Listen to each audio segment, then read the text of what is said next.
Hello, Sugarcane. Hello, Sugarcane! Kamusta ka dyan? Nagpahid ka ba ng lotion para hindi ka dapuan ng lamok? Kasi alam kong malamok sa kagubatan. Okay lang kami dito, huwag kang mag-alala sa amin. Mukhang malapit na naming matuntunan ng asong lobo. Kasi nasa masukal na kami nakagubatan.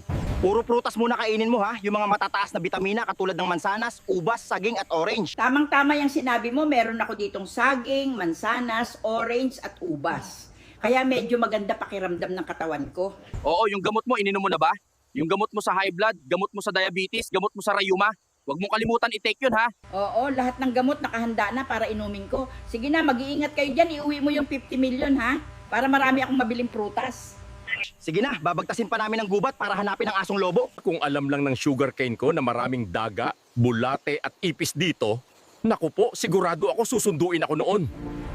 Tara na, maging mapagmasid. Bilisan ng mata. Huwag padalos-dalos ng galaw.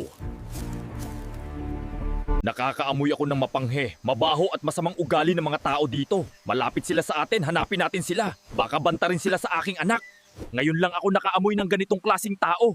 Kailangan mabilis natin mahanap ang taong ito. Sir, nakita na namin ang asong lobo. Hindi isa, kundi 3 sila. Pumunta kayo dito, ngayon na. Punta na ako dyan. Bandang west, di ba? Sige, papunta na ako. Huwag tayong mag-aksaya ng lakas dito. Mayroon tayong mas matibay na kakaharapin. Maging baboy kayo. Tara na, umalis na tayo. Hayaan na natin sila. Tumakbo na kayo mga baboy. Siya yung naamoy kong kakaiba. Mga kasama, mag-ingat tayo sa kanya. Papuputukan ko kayo!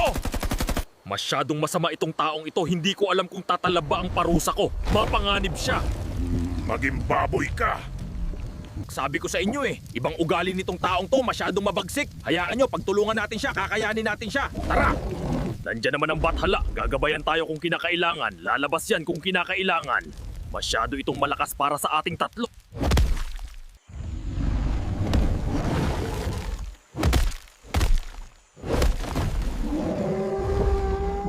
Tumayo ka dyan!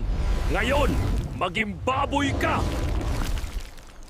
Sino kaya tong taong to? Masyadong masama ang kanyang pag-uugali. Hindi basta-basta nabibigyan ng sumpa. Maging baboy ka, kalaban uli. Mga kaibigan, ihanda ang inyong sarili. Malakas na naman ang ating kakalabanin. Sugurin siya!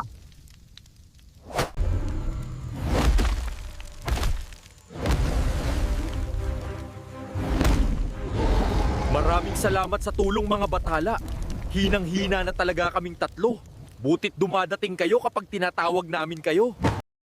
Ngayon na, maging baboy ka!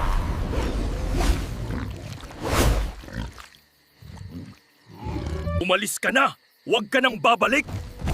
Ngayon lang ako maniniwala si kontraktor yung pagong na nakasalubong natin. Dapat naniwala tayo maaga pa lang, hindi sana tayo naging baboy. Ako nga, ginawa akong gorilla tsaka mantis at baboy.